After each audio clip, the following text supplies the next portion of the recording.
తమిళనాడు రాజకీయాలు ఎప్పుడూ ఒక సినిమా స్క్రీన్ ప్లేను తలపిస్తాయి. ఇండస్ట్రీలో ఎంతటి స్టార్డమ్ సంపాదించినా వారి అడుగులు చివరకు సెయింట్ జార్జ్ కోట అంటే తమిళనాడు సచివాలయం వైపే పడతాయి.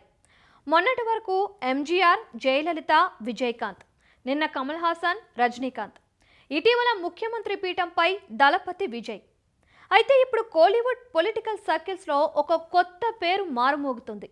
ఆ పేరే national award winner, versatile star hero Dhanush. ఆయన ఫ్యాన్స్ మీట్లో చేసిన వ్యాఖ్యలు, అభిమాన సంఘాల కదలికలు తమిళనాడు రాజకీయాల్లో సరికొత్త చర్చకు తెరలేపాయి. అసలు ధనుష్ రాజకీయాల్లోకి రాబోతున్నారా? విజయ్ వంటి టాప్ లీడర్ ఉండగా ధనుష్ ఎందుకు సొంత రూట్ ఎంచుకోవాలి అనుకుంటున్నారు? దీని వెనుక ఉన్న అసలు వ్యూహం ఏంటి?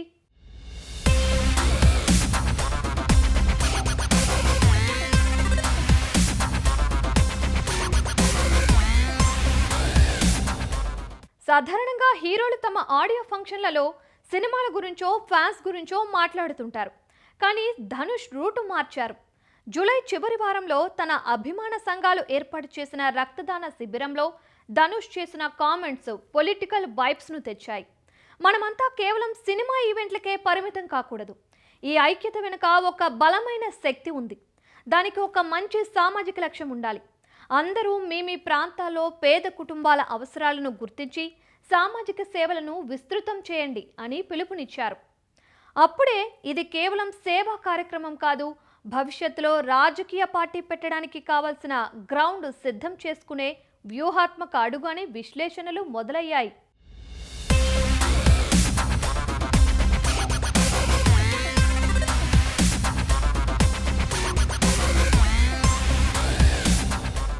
తమ హీరో పిలుపునిచ్చిన స్వల్ప వ్యవధిలోనే ధనుష్ అభిమాన సంఘం ఇప్పుడు కీలకమైన నిర్ణయం తీసుకుంది. All India Dhanush fans association తమిళనాడులోని కోయంబత్తూరు జిల్లా పరిధిలో కోయంబత్తూరు నార్త్, కౌండంపాలయం, సింగనల్లూర్, సూలూర్, మెట్టపాలయం వంటి 5 నియోజకవర్గాల్లో కొత్త సంక్షేమ సంఘాలు ఏర్పాటు చేసి సభ్యత్వ నమోదు వేగవంతం చేయాలని అఖిల భారత కార్యదర్శి బి రాజా సోషల్ మీడియాలో ప్రకటించారు. ఇది ప్రస్తుతం తమిళనాడు రాజకీయాల్లో హాట్ టాపిక్గా మారింది.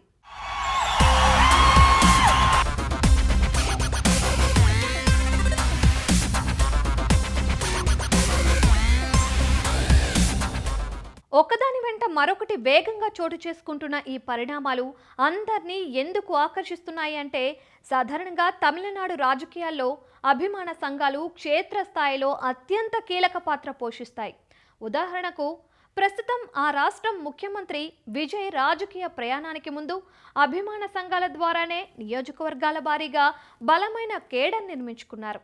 ఇప్పుడు ధనుష్ కూడా అదే తరహాలో నియోజకవర్గాల వారీగా సంక్షేమ సంఘాల విస్తరణకు పిలుపునివ్వడం, చకచక కార్యాచరణ మొదలవడంతో త్వరలోనే పొలిటికల్ ఎంట్రీ ఇవ్వడం ఖాయమని వార్తలు వైరల్ అవుతున్నాయి.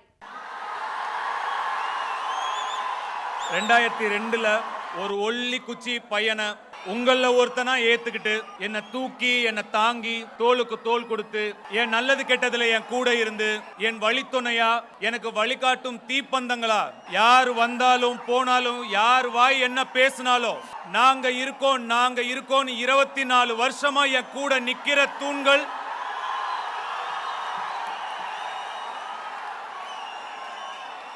கூட்டம் இல்ல, என் குடும்பம், என் அசுர குடும்பம். நம்ம பசங்க இந்த இன்டர்நெட்ல அவதூறு பேசிக்கிட்டு வதந்திகளை பரப்பிக்கிட்டு மேல இருக்கிறவங்களை கீழே இறக்கிக்கிட்டு நெகட்டிவிட்டி ஸ்ப்ரெட் பண்றது, டாக்ஸிட்டி ஸ்ப்ரெட் பண்றது, அந்த மாதிரி பண்ற பசங்க கிடையாது. களத்துல இறங்கி களகற்ற பசங்க,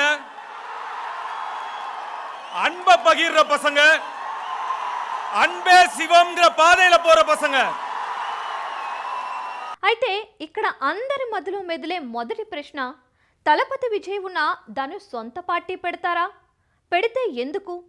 ఏ లక్ష్యాలతో? ఇటీవలే విజయ్ టీవీకే ద్వారా ప్రభంజనం సృష్టించి అధికారంలోకి వచ్చారు. మరి విజయ్ లాంటి మాస్ లీడర్ ఉన్నప్పుడు ధనుష్ ఎందుకు రావాలి? దీనికి రాజకీయ పరిశీలకులు కొన్ని అంచనాలు, కారణాలు చెబుతున్నారు.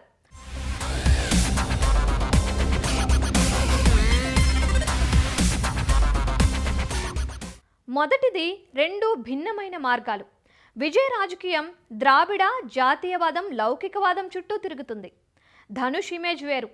అసురన్, కర్ణన్, రాయన్ వంటి ఆయన సినిమాలు అణగారిన వర్గాల హక్కులు, సామాజిక న్యాయం, క్షేత్రస్థాయి సమస్యలను చాలా గాఢంగా ప్రతిబింబిస్తాయి. వీటిని బట్టి చూస్తే ధనుష్ ఆశించే మార్పు మరింత విప్లవాత్మకంగా, సామాజిక సమానత్వం వైపు ఉండే అవకాశం ఉంది. ఇదే సమయంలో తమిళ రాజకీయాల్లో ఎప్పుడూ ఇద్దరు బలమైన నేతల మధ్య పోరు ఉంటుంది. గతంలో కరుణానిధి వర్సెస్ జయలలిత, ఇప్పుడు డిఎంకే, టీవీకే ఉన్నాయి. అన్నా డిఎంకే మరికొన్ని పార్టీలు ఉన్నప్పటికీ వాటి పరిస్థితులు ఆశాజనకంగా లేవు. భవిష్యత్తులో ఈ సమీకరణాల్లో మూడో ప్రత్యామ్నాయ శక్తిగా ఎదగడానికి ధనుష్కు స్పేస్ ఉంది అనే అభిప్రాయాలు వినిపిస్తున్నాయి.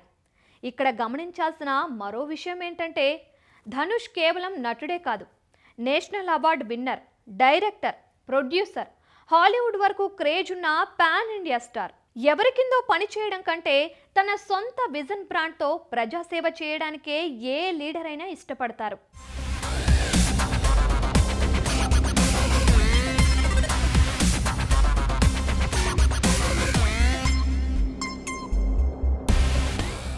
ఇక్కడ ధనుష్కు వయసు అతిపెద్ద పాజిటివ్ పాయింట్.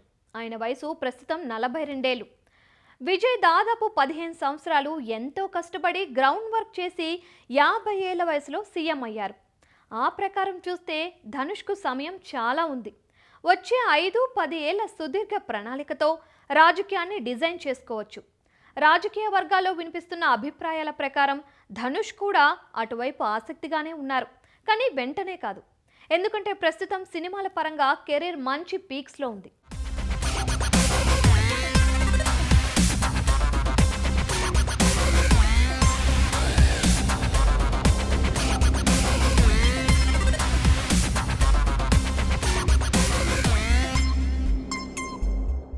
అవన్నీ సరిచూసుకుంటే టార్గెట్ 2031గా ఈ వర్స్టైల్ యాక్టర్ అడుగులు ఉండవచ్చన్న అంచనాలు బలంగా వినిపిస్తున్నాయి.